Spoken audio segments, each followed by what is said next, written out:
to join us on the open studio of our current artist in residence, Kelechi and Ikenga Olaride. So right now, both artists are going to give us like a brief presentation. They're going to talk about their works, their experience, and also their residency here at the Foundation Space. So, yes, Kelechi, and just start this.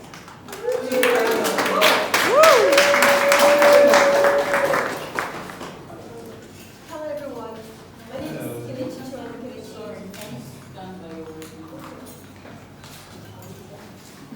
My name is Kelechi. I'm an Igbo artist.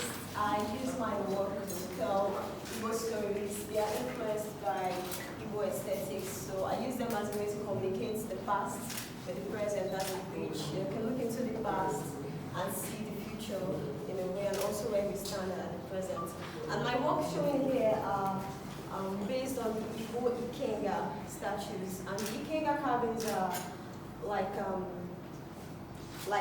religious effigies of people, and they are at the grassroots. Not like how we have the statue of Christ, but he's like a far-off person because nobody is really sure what he looks like. For the Igbo, like every household head will have this Ikenga carved for him. Also women who are heads of their households, or women who have established themselves in trade, or who have had lots of children because those were symbols of wealth in the past, they would have Ikengas carved for them. That's why this one is very feminine. And this is based on me. Exploring ways of having the Ikenga translated in our modern usage. Because in the past, as a symbol of achievement, Ikenga means a place of strength. They would hold a machete and a trophy head. Because there is this culture of head hunting. So when they overcome an enemy in battle, they would take the head and clean the skull and drink palm wine out of it, which is like a very brutal past. But that's something that really distinguished a man among his tribe if he has done something like that, or if he's part of an elect cult that takes heads and show off the skulls as trophies. So I'm looking at how we can still have these Ikengas and translate our achievements in contemporary lifestyle. Starting with me as an artist, this is an Ikenga for artists.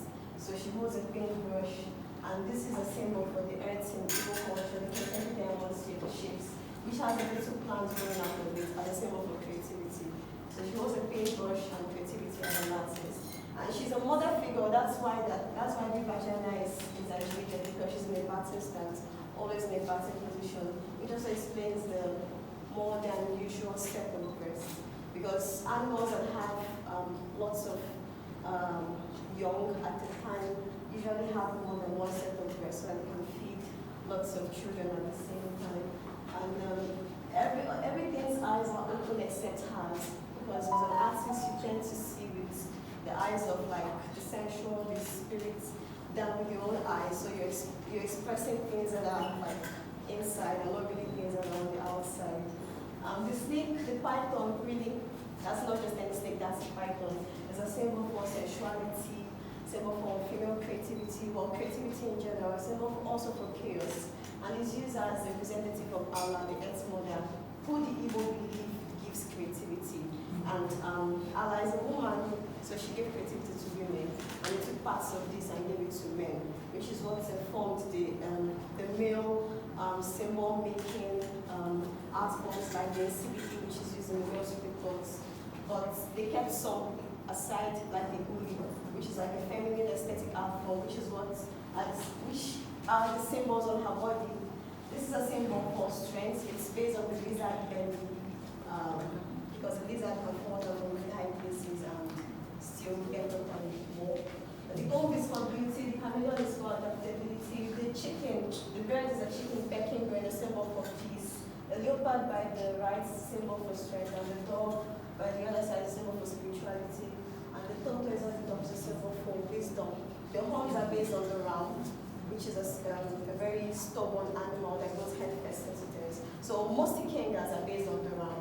Some are based on cows, which are a symbol for wealth, which I've translated into the beads by her hands, because artists create wealth with their hands, but it's also a heavy thing, like it's work.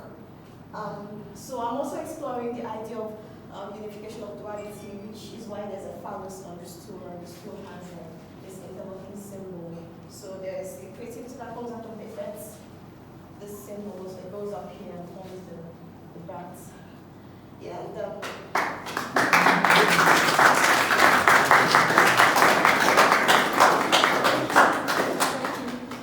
the other ones are like the same. Yeah, okay, there's this one. Sorry. So there's this one. This is based on a historian. That's an artist. This is a historian. It's based on my ex-history teacher at university. I studied history at school, not art. So what I do really is an expression of my history telling, visualizing art. So this is based on my ex-history teacher, and I think he's one of the people who does what he does really well. So he has a tortoise here, which is a symbol for wisdom. Also as an animal that tends to live really long. So history is something that goes way back. His eyes are open because he's studying it. Her eyes are closed because she's not really studying it. But the tortoise's eyes are closed because history is something that slips. You have to go find it and tell the story. History doesn't really tell itself. He has a scroll, and on the scroll is a simple symbol for journey. So this scroll just tells him, how far we've come and can determine where we go next. He has a wristwatch to show that he's a modern person. And the bangles are like, because if you study something, it tends to have parts of that thing rub off on you. If I was to study, say, voodoo, even if I'm not a voodoo practitioner, there will be aspects of it, could be positive or negative, that rub off on my life as a person. That's why even though he's a modern person, the wristwatch still has the bangles and the anklets. And the shawl covers his primary sex organ, so we cannot tell really what gender it is, because the chest is feminine. And this is because I believe that history is androgynous. History doesn't really present itself as male or female, as masculine or feminine, but in a mixed up way, which is why there is a duality symbol in this pattern. And the shawl covering his sex organs is based on the symbol for what lives in the forest, or for the leopard. So this is like him going into the bush to find these things from the past, like going into the deep forest to find samples and study the samples and tell the stories. So his is like a rather straightforward thing. I have this one that's still in progress.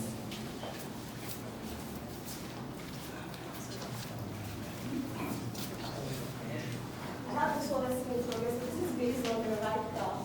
And this is based on my partner. He's not an author. But I think that when he writes to me, when he speaks to me, he's very poetic.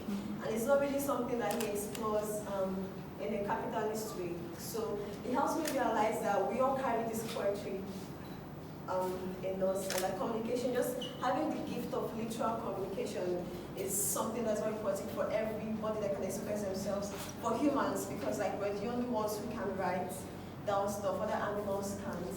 So this bird is an Australian bird. It's a wagtail, sorry.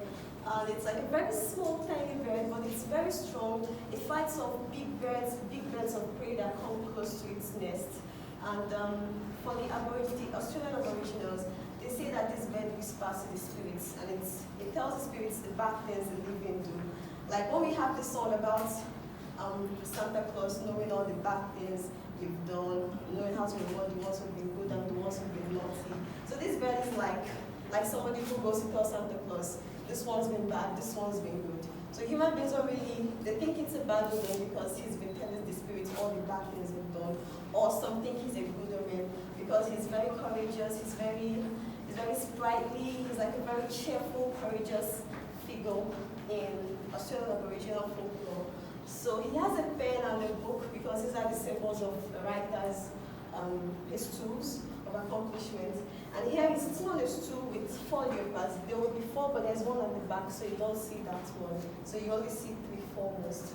And 4, the number 4 is very important in Igbo mythology because the 4 is the number of the market days the Igbo have, the stages of life and death, and the 4 cardinal points. So I just wanted to have that 4 show here because even though this person doesn't present as an Igbo person, he's Caucasian. He can still people have that ability to blend into a culture and adapt that culture out of pure love, out of pure poetry, not in a way to subdue it or out of any sort of hierarchy. And that's something that my partner really shows because he's so interested in my culture even though he's Australian. And that's basically it. I noticed some writings on, I think, this work and that work. Can you interpret those? Yeah, I wrote them in Igbo first and in English the next. So this one says Ikenga maka onye omeka. Omeka is the Igbo word for artist. So this is Ikenga for an artist, which is the English translation, Ikenga for the artist. So I want to present the words in a sort of manuscript way so that you can read the purpose of the work. And because like in the past they would offer sacrifices to these Ikenga figures, they would offer sacrifices to it every 4 months days, or some really pious people would do it every day. And then when they had like a big thing to go into, they would like really shower it with sacrifice and affection. And if they failed at that quest, they would destroy the Ikenga, or just really show it that they are angry at it, or they would break it in half or burn it. But if they succeeded, then they would, really dance and perform. They are all just ways to charge it too. Like you have your phones and you have to constantly charge them to make it work for you.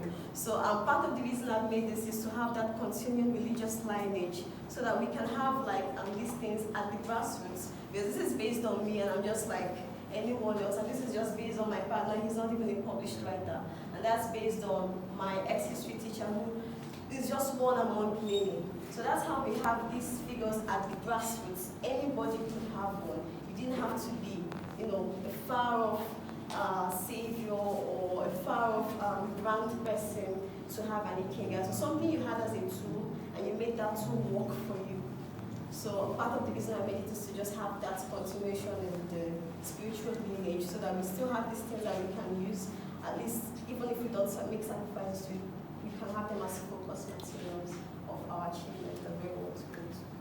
So for your creative process, I understand. I can see that when you write them, there's certain questions you ask and then you answer them yourself. Like the question marks. Yeah, from my sketchbook, yes. Yeah, from your sketchbook. Okay, so I just want to ask, in your creative process, are you debating the concept? And if you're debating the concept, why are you debating the concept with? Well, in my creative process, because I studied history, it's like an extension of my historical practice and research. I'm out of school, so I'm an independent researcher, and most everything I paint is based on the story that I'm pursuing. Sometimes I don't have the answer. The painting is a way to find the answer. Like here we have the artist, the writer, the historian. These are all aspects of me. I write, I'm a historian and I'm an artist. I have the storyteller and the musician, and I don't have the answers to those yet. That's why they're on the sketchbook. Yeah. So yes, sometimes it's not really a debate. It's not to have somebody win. It's to explore the story and see where it goes, and see how people react to what answer I put out. And sometimes to record the proceeds of the research that I've done so far. Just another question. I understand that in your art process, there's the symbol of sexuality in it. And I also understand that you're someone who has actually talked about the difference between porn and art. And there's also the concept of modernity, which you showed in this art there. So bridging the gap between the pre-modern stage, the early modern stage, and the late modern stage, and we're currently in the post-modernism stage. How do you interpret your art, or how are you able to share your art in a way that it's Ikenga and not the concept of Ikwensu, or like the way people address the likes of Akweke, how are you able to bridge your gap to we the modern people, so we're not able to misinterpret it? Well, it's not really for me to assert an idea. I just tell the story as I know it. So it's not really for me to assert, like I say, porn is not eroticism, they are two different things, and art can be porn, art can be eroticism. Yeah, I don't debate between porn and art, I debate between porn and eroticism, which are two very different things. But it's not really for me to assert an idea, it's not really for me to say, this is how it is, or this is how it used to be. I say, this is how it may have been, and this is how it can be. Forms your choice of color. You can see it's kind of indigoish, kind of related, and the texture, the patterns on the background. Can you give us? Okay, yes. The color is informed from the Okara Club of the Society. So I started my work from studying textiles and how textiles have been used as record-keeping materials. Because like they say that Africans had no written history before we were taught how to write. But I disagree because we used to use textiles as a way to tell stories, to record information, to the extent that a person could go to their box of clothes and find textiles that have recorded happenings in their community, in their domestic life, for when a certain person took a certain title, or when they had maybe their first son, or when maybe their first daughter got married, which is a big deal for them in the past. Or, just you see rappers that they would use these traditional aesthetics to communicate what has happened on these rappers. And cloth used to serve as traditional legal tender. And one of the few surviving materials that remain today is a cloth of the Okara cloth of the society. There is the akwete, but akwete is more of an aesthetic thing than a communicative thing. But the Okara, which I really like, is that it communicates the certain levels of the cult, from the depth of the blue to the symbols on it. So the darker the blue, the higher the level of the cult. And the symbols on it communicate like the certain spiritual levels that the person has gone through in that cult. Like if there's a python, it means something else. If there's a tortoise, it means something else. And I use these animals in a different way as it is because I'm not an initiate and I cannot give it up to woman, which is not a bad thing. So I use like aspects of the Okara clothes to teach how textile can be used as a communicative tool. So my work are like if you take a photo of a textile and say this is what a textile does, so they're like show how textile works, but they are not textile. And the patterns in the background, like you see the flowing lines, I took that from how we sweep traditional compound floors. So they wake up in the morning and they take a broom and they sweep in this lyrical way, even if the compound is not dirty, just because they want to have that pattern show. So that's how important pattern making was to the Igbo people, and I think to most of West Africa, or maybe the world at large. Because even when I was little, we had these little chewing sticks, and at the end of it, they would pattern it. And you chewed, when you got there, you can't chew anymore, you threw that away, and the pattern was what you threw away. So it wasn't just like they would just put patterns on things because they really loved the aesthetics, and a lot of times to communicate. So thank you. Okay.